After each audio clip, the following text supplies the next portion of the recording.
whispers of the forgotten fair. The amusement park towered over the town bordering it, its skeletal frame stark against the battered purplish sky. Its title, Joyland, was mockery writ large in weathered letters over rusting gates that hung crooked on their hinges. Abandoned for decades, it lay in ruins since the tragedy no one mentioned outright. Urban myths ran through the town about screams at midnight, lights in operationless rides, moving shadows where they should not be. To the teens standing in front of the gates, the myths presented a challenge. De facto platform leader Ethan adjusted his pack, the beam from his flashlight slicing through the dusk. Standing next to him, his younger brother Noah tugged nervously at the camera he claimed would take evidence of the paranormal. Standing to the left of them, Mia, quick wit and quicker skepticism written across her face, rolled her eyes at Noah's excitement. Jade stood silently observant, her fingers absently tracing the crucifix necklace at her throat. And then Lucas, the thrill apostle, grinned as if the park itself was constructed specifically as a playground made for him alone. They'd schemed this for weeks out of boredom and the fascination with the forbidden. Ethan pushed the gate, and it creaked open enough that they could squeeze through. The air thickened, heavy with the smell of rust and decaying wood. Past the entrance lay the park in the eerie stillness, a broken-down carousel with chipped stallions, a Ferris wheel stuck halfway through its turn, and a funhouse where a clown face grinned from its face. The midway where laughter used to fill the air lay abandoned and still. Noah hoisted his camera up and took a photo of the carousel. The flash gave a horse with a broken smile its own spotlight, its painted eyes appearing to watch them both. Mia laughed scornfully. "This is just old and nothing more. This is wasting your battery." But Jade still stared at the horse, her face tense with unease. "It is too silent," she said quietly. "The wind doesn't sound right." They walked further in, their shoes crunching over gravel scattered with worn tickets. Lucas pushed towards the funhouse, its entrance a wide mouth with promises of secrets. Ethan tugged back, feeling a change in the atmosphere, as if a breath being suppressed. Lucas pushed forward nevertheless, and peer pressure drew the rest behind. Within the funhouse, the walls were a tangle of distorted mirrors and chipping murals. Their forms stretched and distorted, faces transforming into twisted masks. Noah clicked the camera, but the flash struggled in the darkness. A low hum resonated through the floor, abrupt and otherworldly. They all stopped moving. "That's not the wind," Jade breathed. The hum intensified, adding a rhythmic clanking sound, as if gears turning to life. Flickering far back in the funhouse, a light appeared, not from their flashlights but from deeper within the maze. Ethan's beam moved towards it, but nothing but darkness greeted it. "Not the wiring," said Mia, her voice trembling in dissent. They pushed forward, the clanking louder, now supplemented with a haunting, off-key whine, as if a calliope played a broken melody. The mirrors surrounding them began to ripple, their reflections out of sync with their movements. Noah hesitated, looking at a mirror where his reflection remained frozen, smiling where he wasn't. "Guys," he stammered out. "That's not me." No answer could come before the mirror shattered, a network of stress cracks cleaving his reflection in two. A cold blast pushed through, holding the word, "Stay."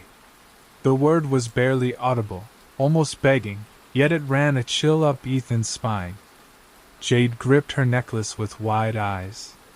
Lucas, still smiling, dismissed it as a wind prank, but his bravado broke when the lights blazed again more intensely, and a figure appeared at the far end of the hallway. She was a ghostly figure in a torn dress with empty eyes. She pointed at them with her mouth agape and silent. Mia tugged on Noah's arm, holding him back. "We have to get out," she said, her doubt breaking. But the funhouse appeared to shift, the hall elongating, the way out far beyond reach. The clanking increased and the mirrors began to vibrate, their glassy surfaces wavering like water. The girl's whisper seemed to sound again, more harshly. "You came to play."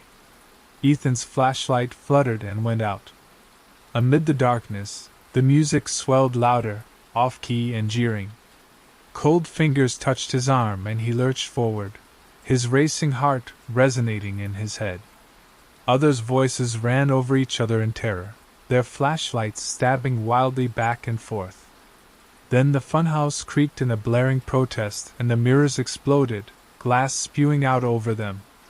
The girl vanished, but her whispered words remained, eerie and chilling. "You're ours now." They rushed through the twisting hallway, bumping over obstructions, the funhouse resounding with grinding metal and faraway laughter. The way out emerged before them suddenly, as if the building itself had yielded. They emerged onto the midway gasping, but the park no longer lay still.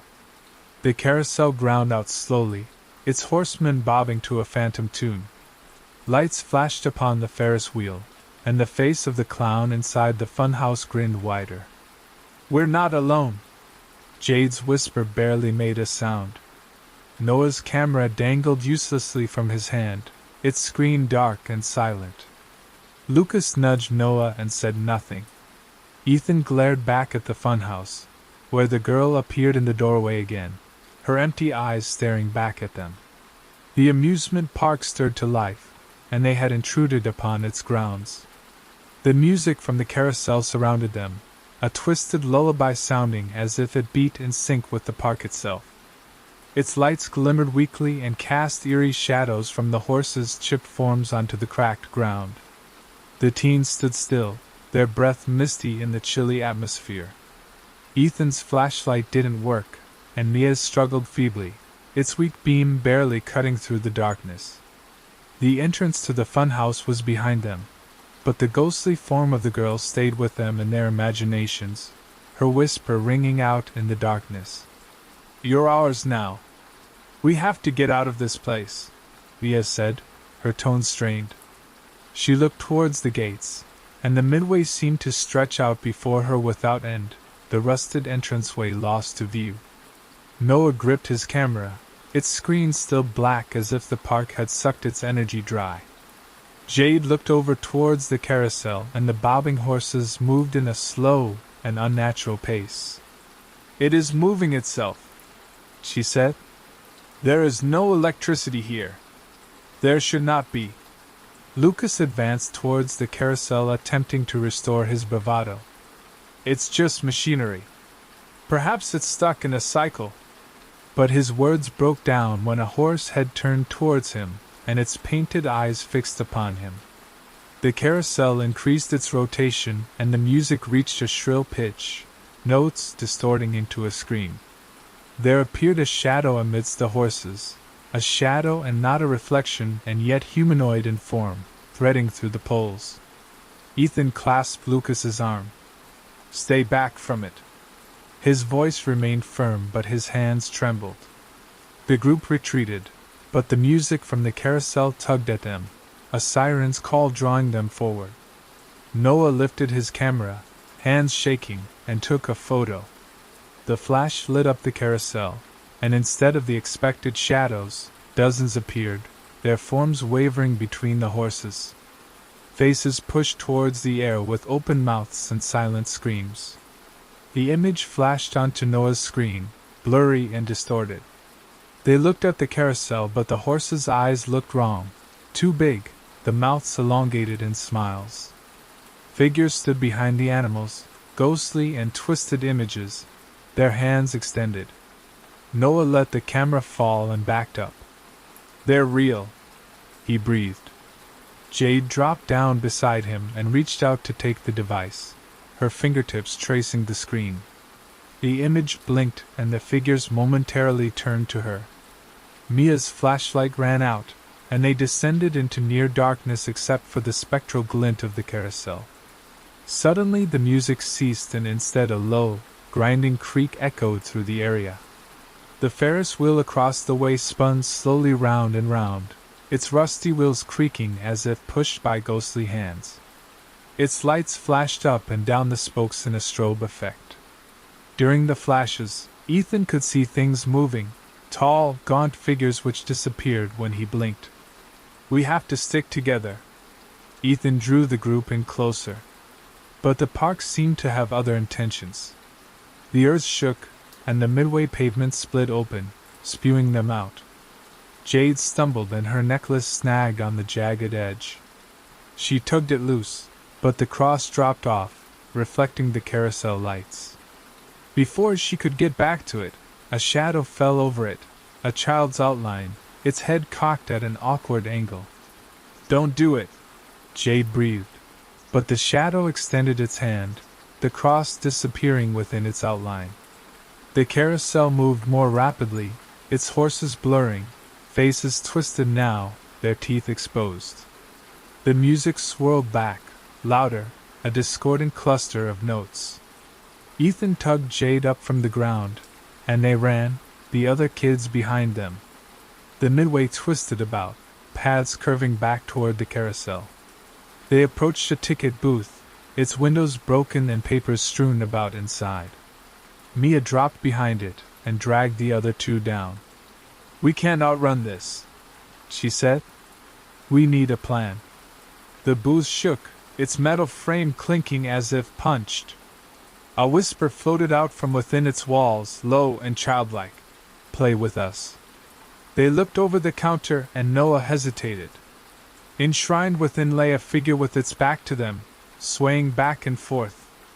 Its head moved back toward them, two empty sockets where there should have been eyes. Lucas suppressed a scream, and Ethan put a hand over his mouth. The figure got up, its movements stiff and unnatural, as if a puppet with worn threads. It moved towards the booth window, its hands slapped on the glass and left behind weak glows. The music at the carousel swelled and the figure's mouth parted and let out a sound resembling static, harsh and scraping. She whispered a prayer, her voice shaken. The figure hesitated, its head cocked forward as if to listen. Then it too disappeared and the booth went silent. But the respite proved temporary. The carousel lights flashed, and the horses ground to a halt, all turned toward the booth. Their eyes glowed red and unwinking. A new noise broke out, a shrieking metal sound, the dragging chains across stone. A moment of risk and Ethan looked over.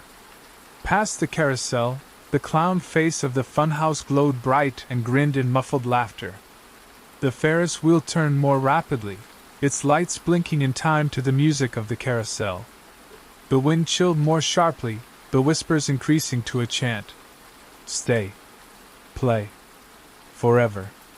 The ticket booth trembled twice more and the glass broke with the development of a web-like fracture. "We can't remain here," Ethan said, hauling the group to their feet. They ran, the midway turning around them. The music from the carousel pursued them with the ferocity of a predator. The park itself seemed alive, its machinery coming alive with evil intent, and the vengeful spirits of Joyland no longer satisfied to merely observe. The Ferris wheel creaked through the darkness, its mournful sound overmastering the dying music from the carousel. Its lights throbbed wildly, casting the midway in a yellow tinge. The teens ran back out of the ticket booth, their footfalls reverberating through the abnormally stillness between the wheels' moans. Ethan moved ahead, his chest laboring while he searched for the park's gateway. But the midway looped back upon itself, and the gates receded perpetually out of view as if the park itself shifted to ensnare them in its grasp. Mia gripped her broken flashlight, her disbelief turned to stark fear. "Not possible," she whispered. "Parks don't shift."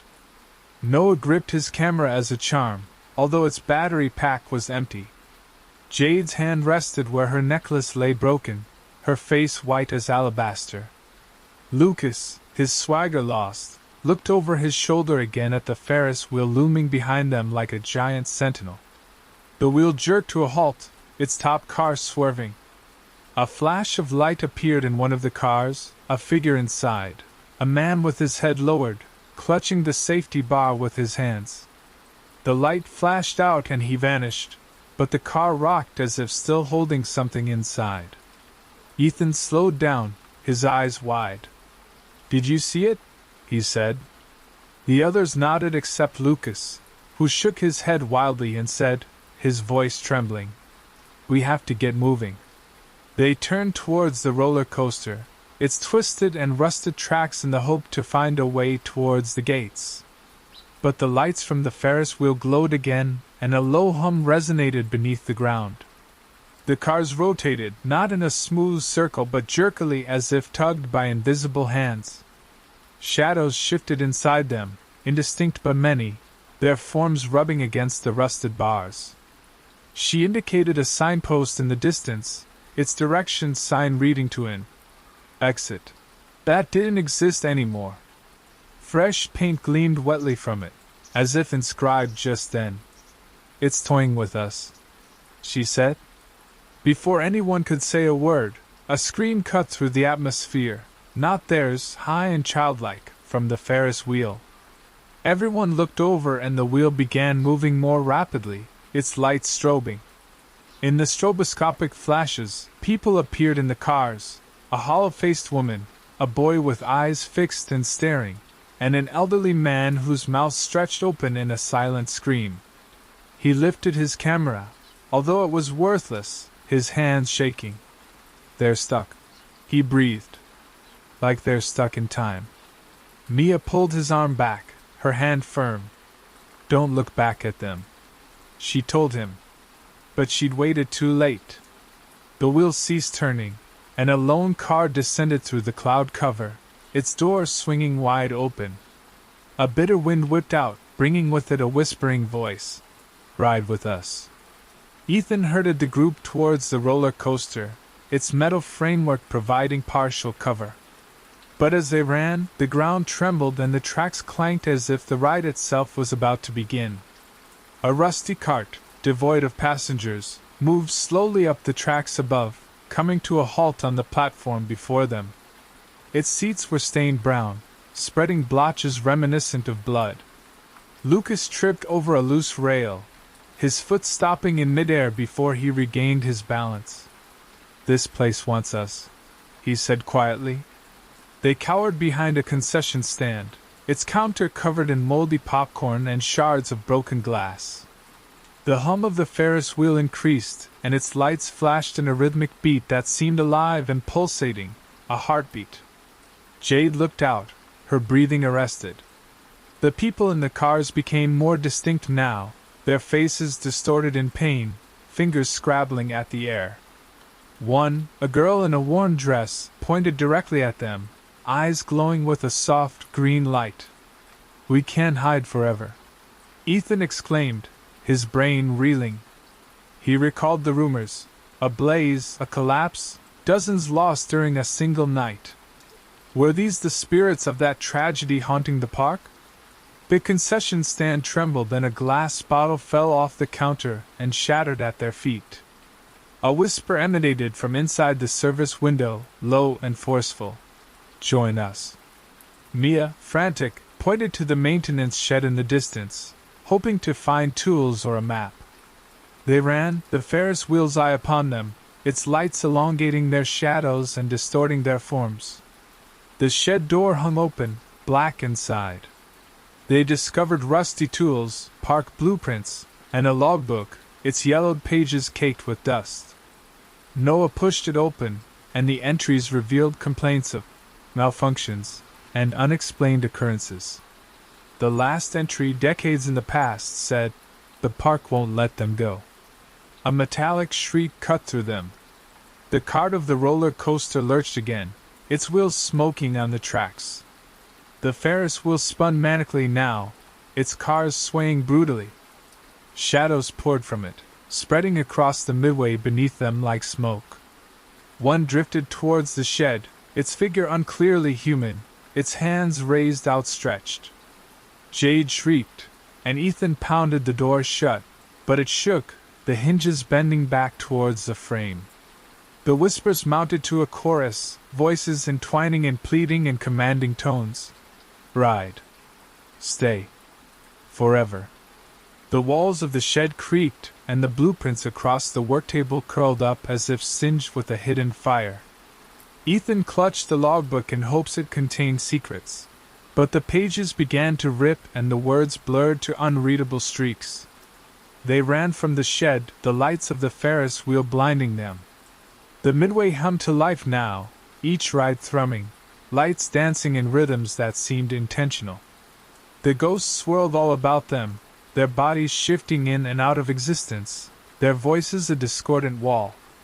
The park wasn't empty anymore, it was alive, and it wanted them to remain. The funhouse loomed before them, its clown face leering beneath the strobing lights of the waking park. The teens had no choice but to force their way inside. The Midway behind them resounded with ghostly apparitions and grinding machinery. The hum of the Ferris wheel dissipated and the music of the carousel remained behind it, a thin, taunting melody.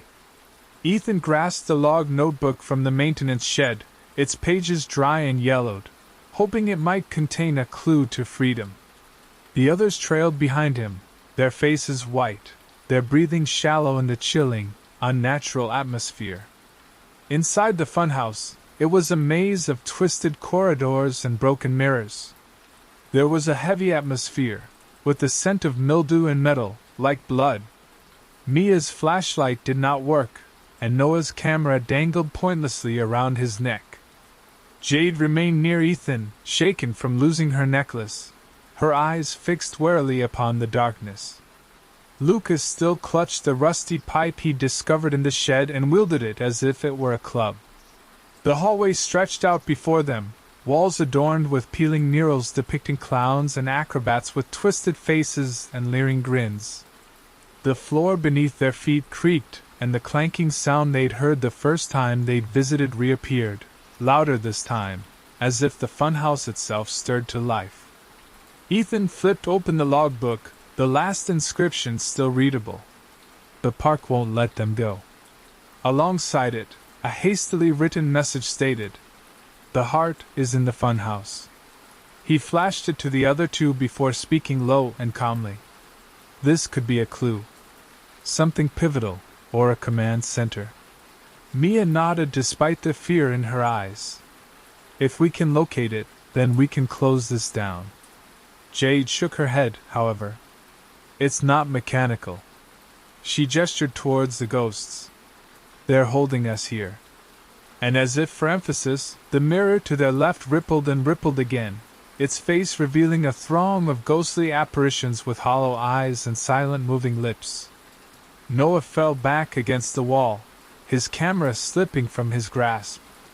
It landed hard on the floor and the screen flashed to life, revealing the same photo from the carousel photo gallery, the faceless horses, the ghostly figures stretching out their hands. But the image changed now, the figures turning to look directly at the camera, their hands pressing against the screen as if they might break through it. "They can see us." Noah breathed, his voice trembling. The clanking increased deafeningly and the hallway shook, dust falling from the ceiling. A flickering light appeared up ahead with the sign, "Employees only." Ethan moved forward, logbooks shaking in his hands. Creaking open, the door disclosed a spiral staircase leading down behind them, to darkness. The temperature dropped, the whispers increasing to a chorus. "Stay. Play. Forever." Jade hesitated, but Lucas pushed forward, pipe at the ready. "We're not staying," he said, although his voice trembled. A staircase descended to a great chamber, walls adorned with levers and gears, rusted over but still turning, powered by a force unseen.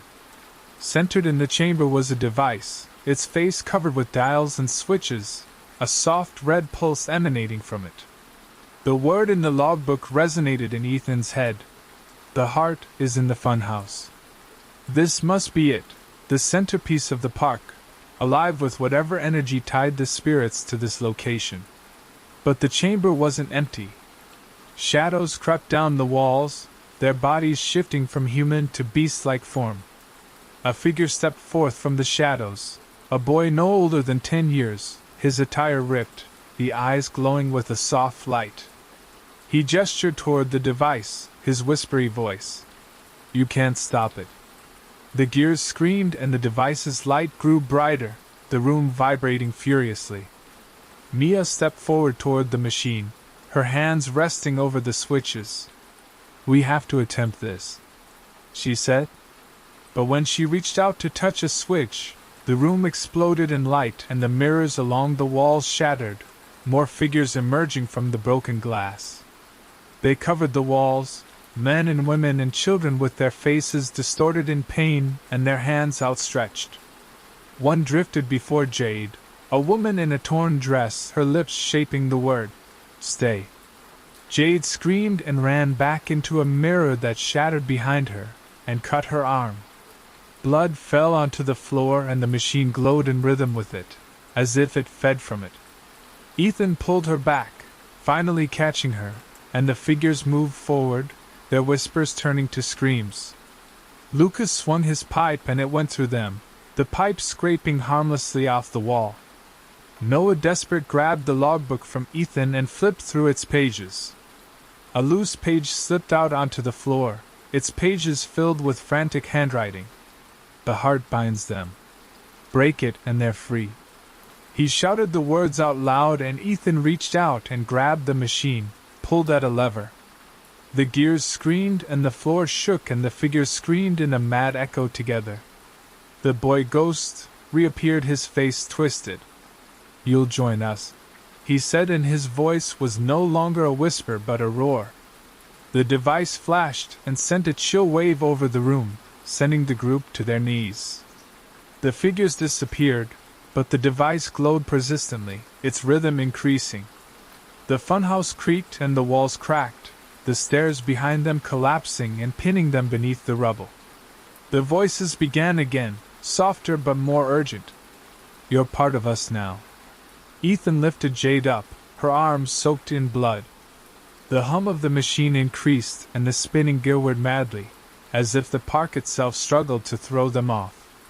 The funhouse served as a trap and the heart awoke, its energy increasing with every passing moment they stayed behind. The funhouse chamber thrummed with the red flash from the machinery, its grinding gears sounding like the beat of a beastly heart. The teens were ensnared, their way out blocked by the fallen stairs. Ethan gripped the logbook in his hand, its mysterious phrase, "Break it, and they're free," searing in his mind. The machinery, the core of the park, pulsed with life, its energy feeding the specters closing in around them. The wind swirled with the whispers of the ghosts, a maddening shriek of entreaty and menace. Stay. Play. Forever. She gripped her wounded arm, white-knuckled and stubborn, her face pale but resolute. Mia stood over the machine, her hands shaking as she consulted the face of the device, looking for a means to stop it. Noah gripped the torn page from the logbook and read, "The heart binds them. Blood woke it. Blood can break it." He stammered out the words and glanced at Jade's injury, the blood spreading across the floor, the machine's hum pulsing in counterpoint. "What does it mean?" Lucas asked, his pipe still upraised, of course, but useless against the ghostly apparitions surrounding them. The apparitions stood out in greater distinctness now, men and women and children, their faces twisted with anguish, their eyes aglow with a hunger that sent a shiver through Ethan to his very marrow. The ghost boy, the boy who'd spoken before them, hung nearest, his bony form exuding ill will. "You can't depart," he said in a voice resonating in their heads. His mind ran wildly. The logbook set afire, a collapse, lives lost. The device was part of the park operation, he reasoned, but some tragedy, had distorted it and rooted the dead to this location. Its power brewed more and more from Jade's blood, and it was hungry for more. He picked up a rusty wrench lying on the ground and his palms slipped with sweat. "We destroy it," he said. "There's no other choice." Mia nodded and the ghosts rushed forward, their bodies coalescing. The tattered dress woman stretched out her hand towards Jade, her fingers tracing the still open cut. Jade screamed, and the light from the machine blazed up and the wheels revolved faster. Ethan whipped the wrench out and struck a lever, and the machine lurched back and a blast of force sent him flying back. The ghost laughed, the sound being the ringing out of breaking glass, and walls in the chamber cracked and dust poured down. Noah fell to his knees, the logbook page crushed in his hands. "Blood can break it," he said again. "Your blood, Jade, it's bound to this thing now." Jade's eyes went wide with alarm, but she nodded and ripped a strip from the front of her shirt to put over her injury. "Use mine if it requires blood," she said steadily despite her terror.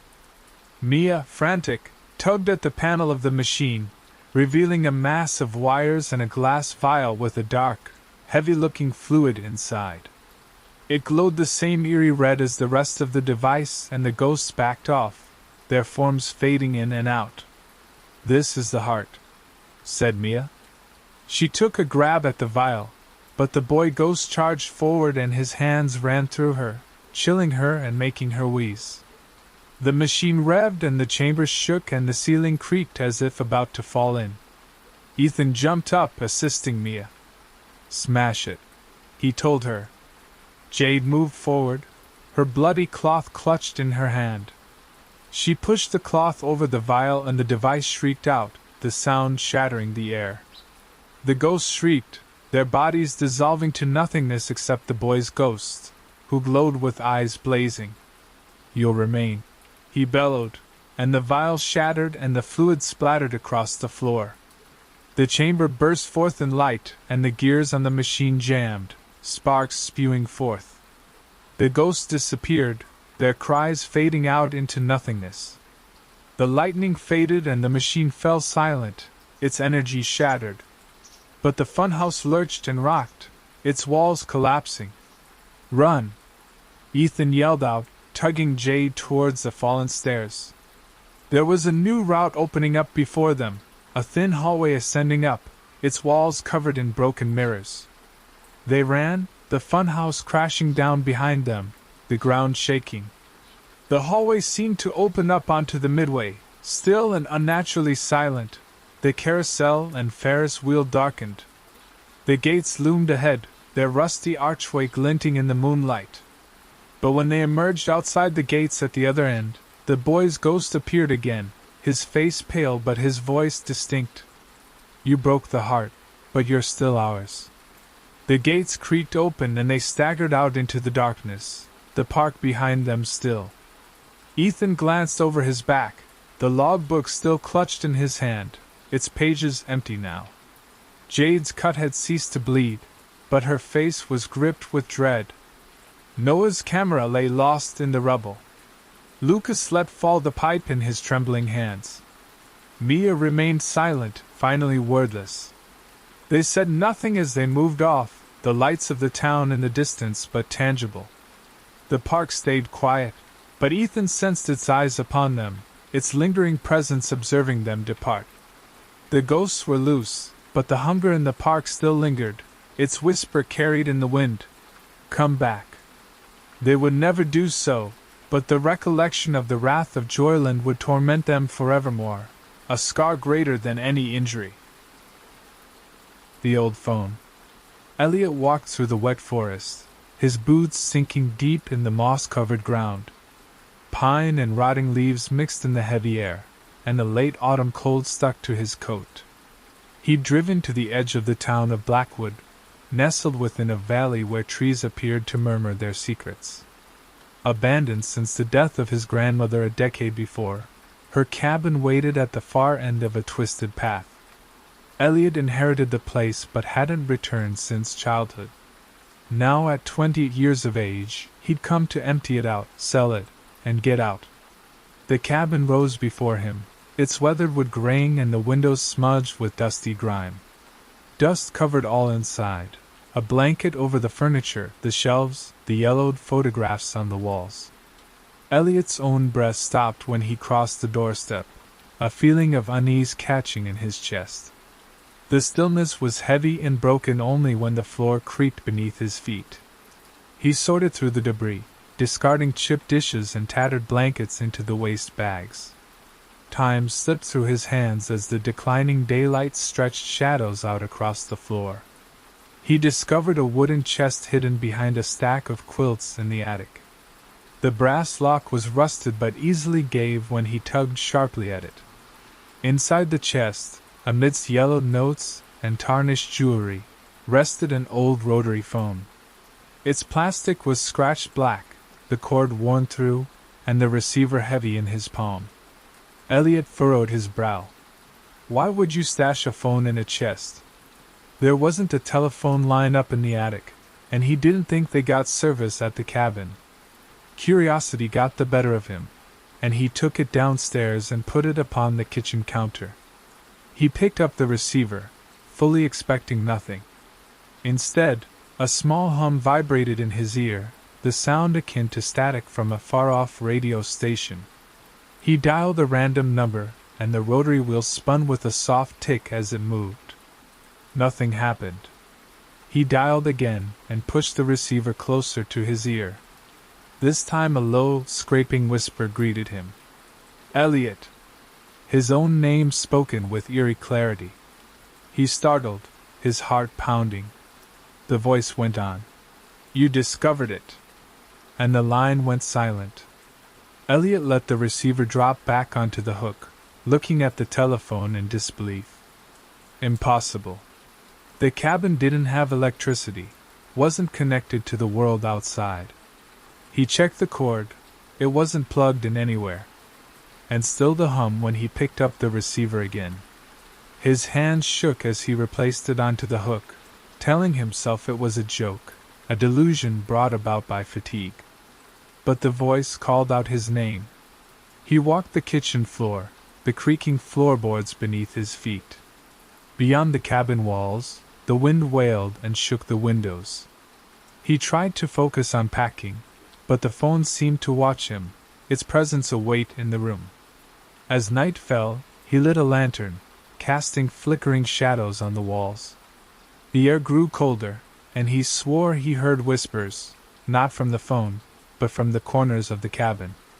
He shook his head, dismissing it as nerves. He was alone, far from town, with no one to call him. Yet the phone's silence felt alive, expectant. He couldn't sleep at midnight and sat at the table looking at the telephone. His hands twitched to take it up again. Against his will, he did. The hum was more noticeable this time and seemed eager. Hello? The line stayed silent a moment before a softer female voice said, Elliot, I need you. There was desperation and a slight sob in the words. Who are you? He said harshly, his voice trembling. Please, she said, you have to find my locket. It is in the garden beneath the rosebush. The line creaked, and then nothing. Elliot's breath caught. He didn't recognize any women in Blackwood, and his grandmother had never spoken of a locket. He staggered out onto the ground, the lantern providing a weak beam. The garden lay in disarray, the rosebush a mass of thorns. He went down onto his knees and began digging with his hands, the cold ground numbing his fingertips. Minutes ticked by and his nails scratched against something hard, a silver locket, the chain caught in the roots. He teased it out, his heart pounding. There was a faded photo inside of a young woman, her eyes wide and hauntingly recognizable, yet he couldn't remember seeing her anywhere before. Back in the cabin, he gripped the locket, his head spinning. The phone jolted loudly, a shrill and impossible sound ringing through the cabin. He sat frozen, staring as it chirped again. Gently, he took up the receiver. Thank you, the woman replied, calm and almost warm now. You've done well. The line went silent, but the atmosphere in the cabin changed, the air heavy with the suggestion of the presence of someone else. Elliot tensed and turned, looking to see nothing at all. A shadow blurred across the corner of his eye, fleeting, featureless, vanished when he blinked. He didn't sleep that night. A locket lay on the table next to the telephone, its existence as unsettling as the device itself. He wished to get out, to drive back to the city and leave this place behind, but a force retained his presence, a force he couldn't define. The telephone hummed quietly, too, when left alone, as if waiting for his response again. He thought about who might call next, and what they would then require of him. The idea gave him the chills, not so much the voices, but the increasing feeling they weren't finished with him yet. Elliot woke up to the ringing phone. Its sharp sound broke the peacefulness of the morning and pulled him out of a restless slumber on the cabin back couch. Sunlight filtered through the dusty windows, yet the atmosphere felt colder than it should, weighing down with an otherworldly heaviness. He looked across the kitchen at the telephone on the kitchen table, its black outline standing out in the pale light, as if cleansed by hidden hands. The locket remained next to it, its silver catching the ray of sunshine. He hadn't moved it since the night before, but it appeared nearer the telephone now, although he couldn't swear to it. The ringing ceased and began again, insistent this time. Elliot's stomach twisted. He wished to ignore it, to fill his car and get out of Blackwood and never look back. But his feet moved towards the table as if pulled irresistibly by a string. He picked up the receiver and his hand shook. "Hello?" he whispered. There was static and then the voice of a man, rough and urgent. "Elliot, the shed. My tools are inside. You need to look." The voice sounded unfamiliar and heavy with an accent he couldn't recognize. "Who is this?" Elliot demanded, but the line went dead. He put down the receiver, and his chest pounded. The shed. He hadn't looked in it yet, hadn't considered it at all. It lay behind the cabin, half concealed behind a tangle of weeds. He picked up the lantern, although it was daylight, and went outside. The early mist swirled the ground and curled down his legs as he walked towards the shed. Its door creaked crookedly on rusted hinges as he pushed them open. Inside, cobwebs covered rusted tools, a hammer, a saw, a chisel, all coated in dust. He still didn't know what the voice desired, but he picked up a small box made of wood packed with screws and nails and took it out, hoping it would do. Inside the cabin, the phone rang before he could put the box down. He picked it up and heard the same man's voice, this time calm. "Good. You've located them. Bury them beneath the oak tree." Elliot's mouth dried out. "Why?" he said sharply, but the line went dead in his hand. He looked at the box and its weight felt suddenly crushing. The oak tree lined the edge of the property, and the twisted branches reached out like bony claws. He didn't want to do what he'd been told, but the sound of the woman's voice, her locket, and the darkness in the corner propelled him forward. He began to dig below the oak tree, the ground hard and resolute. Burying the box, the atmosphere chilled, the fog deepening until he could hardly see the cabin. A low murmur appeared to emanate from the ground, not sound, but a sorrowful whisper. He rushed back in, closing the door behind him. There was nothing from the telephone, but the locket lay open, the face of the woman looking up at him. He banged it shut, his hands trembling. That evening, the calls arrived more rapidly. A child's voice broke and High inquired about a misplaced toy in the attic. An older woman pleaded with him to incinerate a collection of letters concealed in the hearth. Each time, Elliot obeyed out of a combination of compulsion and fear. He discovered the toy, a tattered doll with a missing eye, and left it upon the porch as the child directed. He incinerated the letters and their acrid fragrance permeated the cabin. Each action left him more drained, but the telephone continued to ring with its tone increasing in sharpness and urgency. He was haggard and bloodshot by midnight. The cabin seemed alive, the walls creaking as it breathed. Shadows shifted in the corner of his eye, unseen yet palpable. He should have unplugged the phone, but the cord remained unreconnected, its hum continuing. He wished to smash it, but the idea terrified him, as if breaking it would release a greater evil. Instead, he picked up the next call. A new voice, low and slow, said, "Elliot, you are assisting us. But you can't stop." The words ran through him like cold water. "What if I do stop?" he asked. The voice chuckled low and raw before the call cut off. Elliot sat in front of the phone, eyes fixed upon the receiver. The work seemed insignificant, searching out objects, digging them up, incinerating them, but somehow wrong, and each seemed to bind him further to something unseen. He recalled the shadow the first night, the way it lurched just out of perception. Tonight, it felt more immediate and waited in door frames, its touch cold as a breath against his skin. He wondered whose voices they might belong to and why they required his services. The locket, the tools, the doll, each bound to the cabin and his grandmother's past. But the further he descended, the more he dreaded what he might find. Elliot trembled as he gripped a chipped teacup, the latest request from the telephone. A brittle, elderly-sounding woman's voice told him where to look, the cellar, and put it on the kitchen windowsill. He made his way down the humid, cobweb-bested area beneath the cabin, the smell of mildew heavy in the air. The teacup rested on a decaying shelf, its floral design worn but still complete. Now it lay on the sill, reflecting the gray of yet another overcast morning. The telephone lay still for hours afterward, but the stillness was worse. It felt as foreboding as the calm before a storm.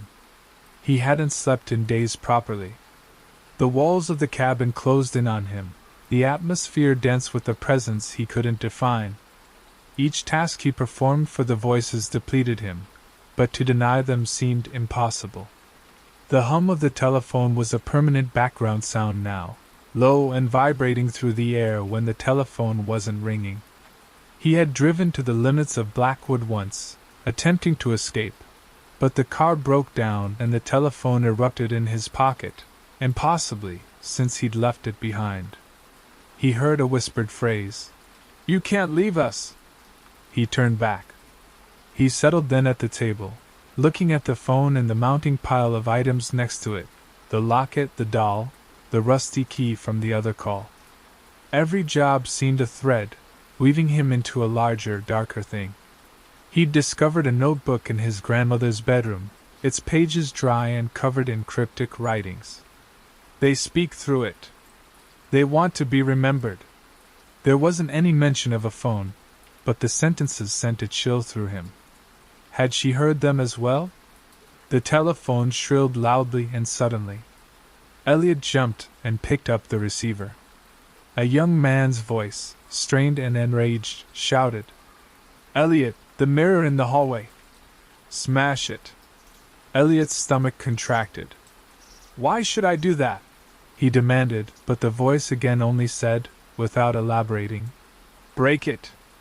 Now!"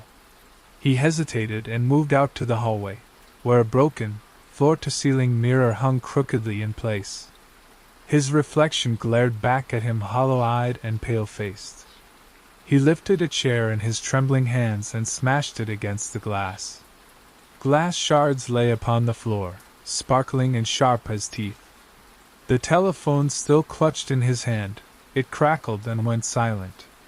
He pushed the glass all the way across the floor, his thoughts whirling. The work was mounting, finding the objects, and hiding them, and then breaking them down. Each touch left its scar on the cabin and on himself. He felt eyes upon him, not merely the shadows but the objects themselves. The teacup on the windowsill moved minutely when he wasn't paying attention to it. The doll's other eye tracked his travels across the room. He struggled to make out the words in the journal, looking for explanations, but the letters ran together, his eyes blurring with exhaustion. There was a further call at dusk. This time it was a child again, her voice soft but demanding. "The river," she stated. "Take the key to the river." Elliot's heart fell. The river lay a mile from the cabin, its waters icy and fast-flowing. He took the rusty key and a torch and moved out into the dark woods. The atmosphere was heavy with fog, the trees standing sentinel-like silent guard. Approaching the river, the ground became soft and muddy beneath his feet. The child's voice lingered in his mind, unnaturally distinct despite her distance from the telephone. He kneeled at the riverbank, not knowing what to do. The water frothed and swirled, black and limitless in the waning light. Didn't! The whisper seemed to come from beside him. He hurled the key out onto the water and watched it get lost in the current. The air chilled and the fog swirled until he could hardly see at all. There was a form in the water, not a reflection, but a solid thing that bobbed up and then subsided. Elliot retreated back from the water, his flashlight wavering. He ran back to the cabin, his breathing roughed and the forest closing in about him. Inside the apartment, the ringing continued. He blocked it out, barricading the door and jamming a chair in front of it. But the ringing didn't abate, increasing in volume and urgency. He plugged his ears, but the sound appeared to emanate from within his head. He finally picked up the receiver, yelling, "What do you want?" A cacophony of voices responded, speaking over each other and over the line. "Help us! Finish it! Don't stop!" The words blurred into a scream, and the line went silent. Elliot let the receiver fall and felt his chest constrict with fear. The shadows in the apartment seemed to deepen and move at a purposeful pace, closing in upon him. He reached out and took the journal, opening it to the back page. There his grandmother's handwriting was wild. "They will not release you. The telephone holds you bound." Elliot's blood chilled. He understood the assignments weren't desires. They served as chains, drawing him further in and deeper to their world. And the voices weren't thankful ones. They hungered. Elliot sat amidst the objects he'd gathered, locket, doll, teacup, and a charred photo he'd been instructed to bring down from the loft. The telephone stayed silent for hours, but its stillness was more menacing, lurking to strike. The atmosphere within the cabin became heavy with shadows, deeper shadows pooling in the corners like decanted ink.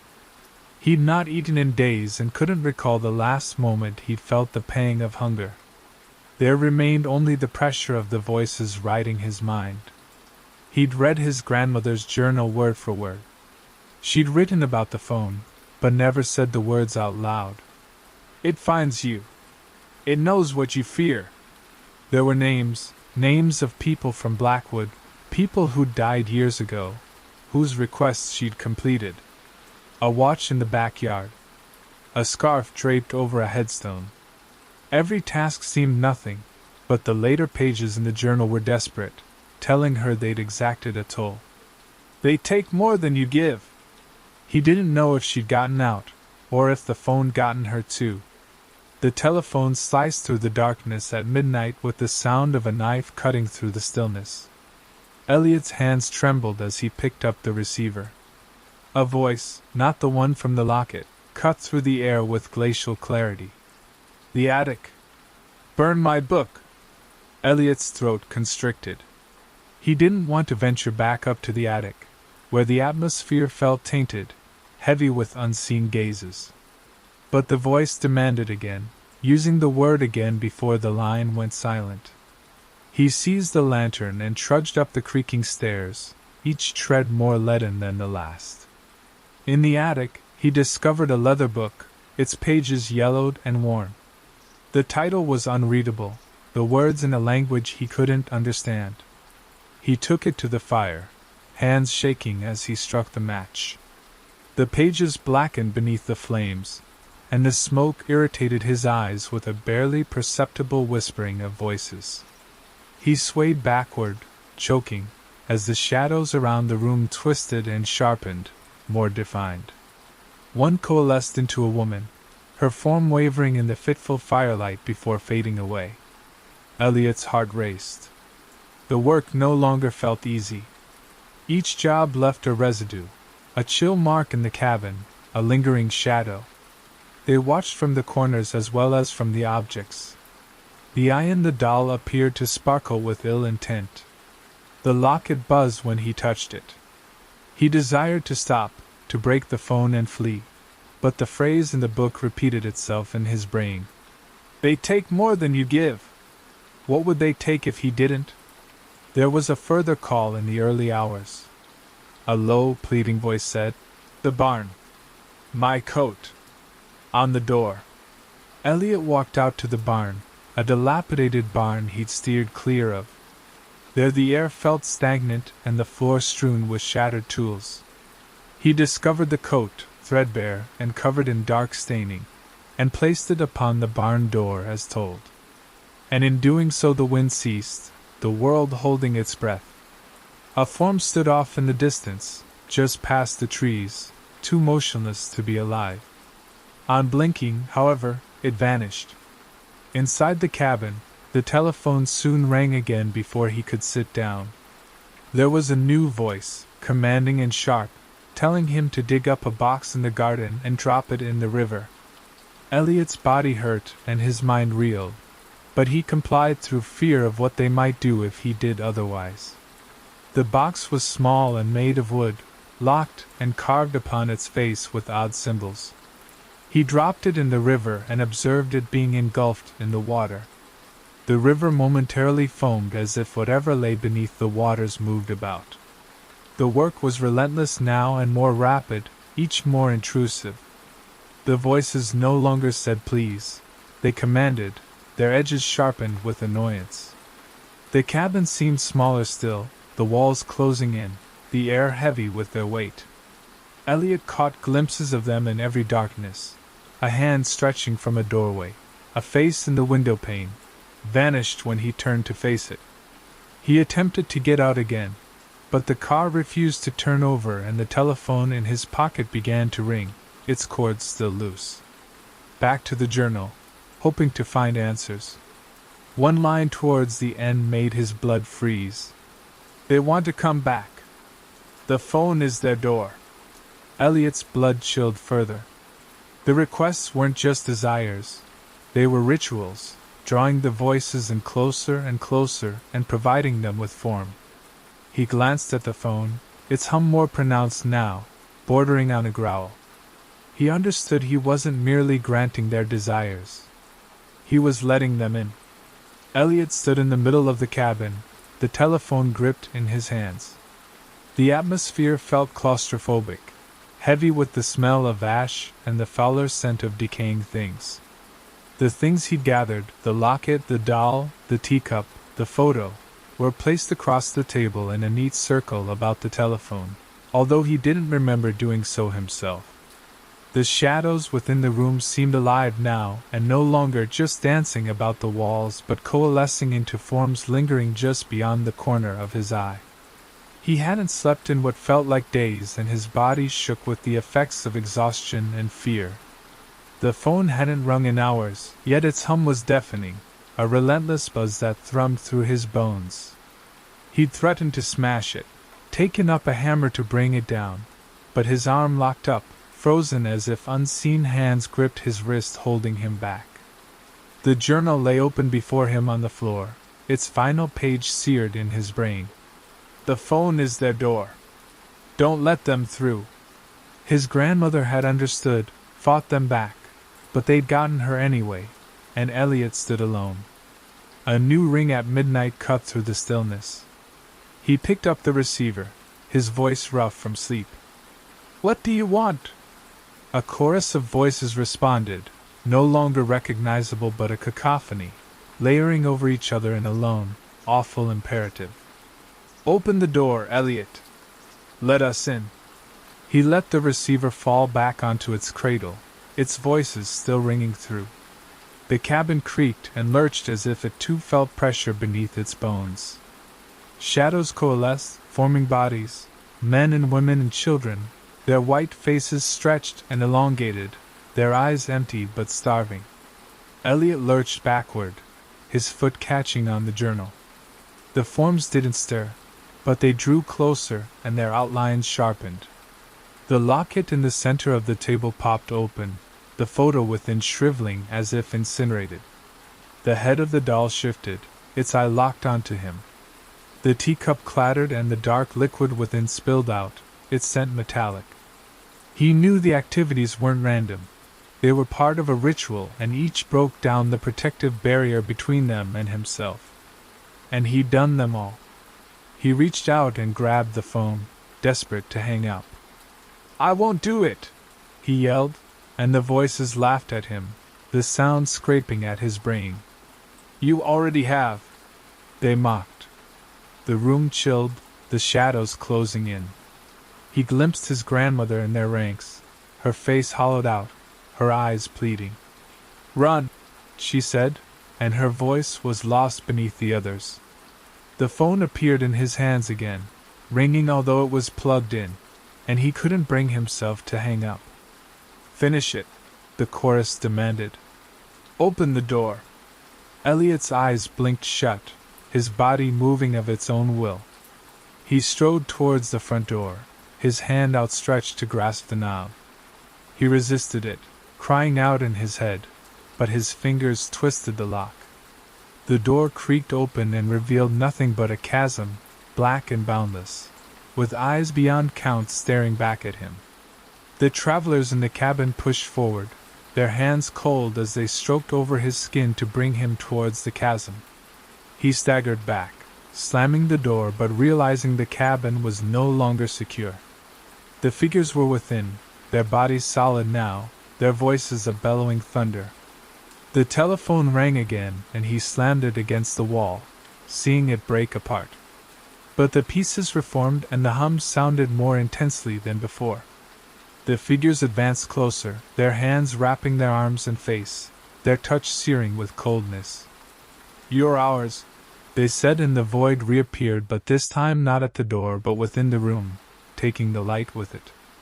Elliot screamed, but nothing emerged.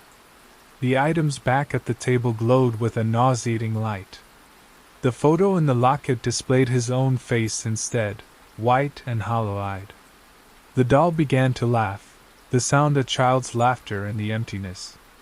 He felt himself unwinding, losing the memories, being replaced by their voices, their needs. The warning in the journal had been obvious, yet he'd remained too weak, too inquisitive. He'd breached their door, and now they'd invaded. The cabin fell still once more, the telephone still resting on the floor, its cord neatly wrapped. The objects disappeared, the shadows vacant. But in the woods, a whisper remained, waiting for the next to hear it out. And somewhere further on from the world of daylight, Elliot's voice blended in with the rest, calling out to someone new to answer back.